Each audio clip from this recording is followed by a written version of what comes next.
Hey, everybody. Welcome back to another episode of the Strategy Game podcast. I'm your host, Lauren Shippey. And today we're going to be talking about the process of setting new goals for the new year approaching.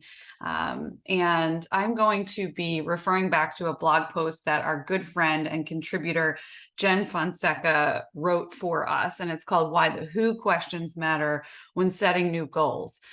Jen has developed really a process of, she always likes to say who before do. She's an incredible life coach. She has impacted many, especially in our region. And I know that she's going to continue to do that through her work.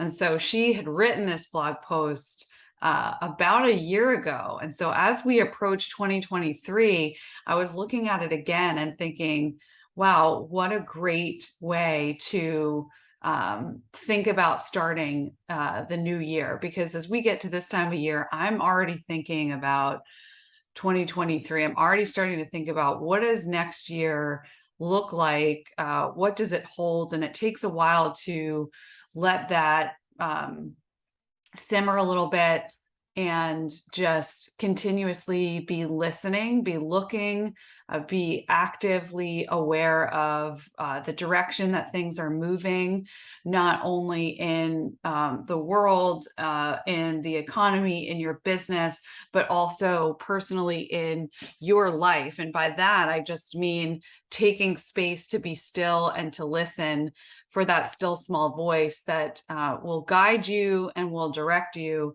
to your next steps. And so as this time approaches, many of us look backward, we look forward, right? We review the past, we examine any wins and losses, and we focus on future goals and strategy and plans. And these are great things to do. But it's also really important, Jen challenges us to suggest a better starting point. Look inward at who you are and who your business is. And you guys know this resonates with me so much because at StoryWork, we are focused on identity-based strategy, helping people get clear on who they are as people, who they are as a business, and then who they serve ultimately so that they can develop a healthy, impactful strategy from that place. So asking these who questions really needs to come before even our year-end review and any kind of goal setting that we might do. The most important thing you can do in my mind is what she's suggesting. Number one, who do you believe yourself to be, your core beliefs, and who are you by nature, your character and your core values. And if you're thinking in terms of your business or movement or nonprofit, this also applies. So what do you believe your company to be? What are your core beliefs? And really, who are you? What is the character and nature and your core values that drive your business? Not just a poster on the wall. This is like character, identity, your very identity of your business and what you represent, what you want to deliver to people, how you want them to feel when they experience it. That can then help bring you back to your identity if you're getting stuck or you're having trouble really figuring it out. It's also okay if you don't know the answer, because most people spend most of their lives trying to figure this out. And the other thing I want to tell you is that this changes throughout seasons of your lives, right? And so what you're looking for, and this is the work that we did in the Strategy Masterclass. If you haven't taken that course, it's my online course that you can take to unpack this. You look for themes or threads throughout your life. This will help you get clarity on your purpose. And I believe there's this kind of like overarching purpose that drives our life when we see threads or common themes throughout our lives. And I realized through this work and through the process I outlined there that mine is to help people see, know, and hear each other. And so I do that in all different ways, right? That might look like a book. It might look like a leadership framework. It might look like an online course. It might look like strategic consulting for companies. But that is the core driver. And so it's who before do. And so she instructs us, her first recommendation is to examine the core beliefs of who you are, what she likes to call our I am statements. But first, she's going to give us some compelling reasons why knowing your who and starting with this question is so critically important. Number one, our behavior is really driven by our core beliefs about ourselves. So behavior, right, is reflected in our core beliefs about ourselves. So our businesses are driven based on their core beliefs. When these are not in alignment or we are operating out of incorrect perceptions, they directly impact our results. Okay, so I love what she does there because this is a lot of what we do too. She just connected core beliefs and behavior to results and impact. Don't miss that because it's all connected. So, and we're going to link to the this blog post in the show notes here so you can see this on paper if you're wanting to connect any dots further as you're listening in. Number two, to achieve those big, hairy, audacious goals for next year, you or your business must be who your goals need you to be, especially if you hope to sustain that level of success. That could not be more true. We have to become what we want, right, for ourselves or our businesses. We have to grow into that, mature into that. And that is a process. It is ever evolving. We've never arrived. It's a lifelong journey. And that's why maintaining what we talk about as a growth mindset rather than a fixed mindset is critical to success. A growth mindset allows us to see things, even struggles, hardships, conflict, when we keep hitting the wall on something as an opportunity, and a fixed mindset keeps us stuck in a place of the same old rhythm, routine, and unhealthy patterns. So I would challenge you more than anything to maintain a growth mindset as you're going through this. Who do you need to be? What do you need to step into in order to sustain the level of success that you're going after for yourself personally and for your business? Your who drives everything else, she says, including your why, and your who impacts and affects your progress and results.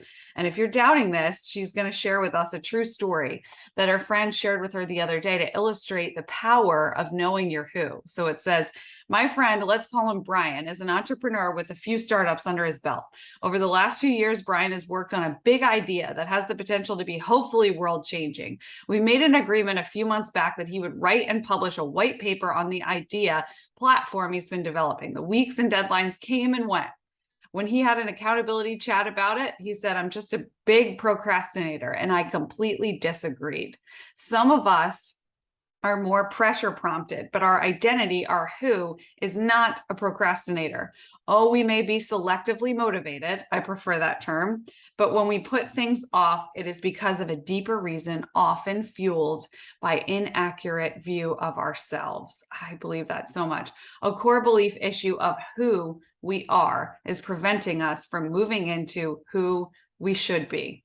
So I pressed him a bit on this, and Brian admitted, I literally will find anything else to do in order to avoid writing the white paper. How many of you guys are relating to this right now? Definitely been there. And honestly, I don't know why. That's when I suggested the 5 whys exercise. And we talk a lot about this.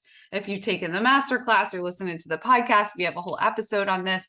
It's peeling the layers of the onion back to get to the core. We want to get to the core because once we identify the core of what's keeping us stuck, we won't be stuck any longer because we'll be able to call it out, right? And get that roadblock out of the way. So this is what she was doing with him. I asked him to ask himself, why am I procrastinating on writing this white paper? And then when he has the answer to that question, write it down and then ask himself why again. The goal is to ask yourself why 5 times until you get down to the core issue or belief or limiting belief, important to discern, that is preventing you from accomplishing the very thing you wanted to do. Brian's results from doing this exercise were healing, liberating, and set up for a huge payoff. Here it is in his own words. I took your advice and went through the 5 whys exercise, and I was able to fully put my finger on my blockages that have been preventing me from finishing this white paper. When it came down to to an irrational fear of failure based on dating back to my childhood. And you guys know I'm also huge on this. So when you're identifying themes and patterns throughout your lives, You're also going to identify triumphs and hardships. And we lay this out in the masterclass as well. So by age group, think through what things, what blockages, what core beliefs, what false assumptions you made about yourself, right? Experiences, all of those things that stood in the way, look at this, are now affecting him from moving into who he needs to be for this next season. There could not be more important work for us to do.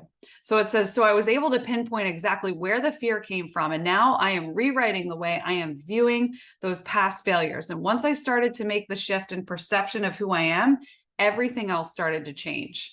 Brian identified a core belief about himself. The word was, I am a failure, that subconsciously was defining and setting ceilings on what he could or could not accomplish.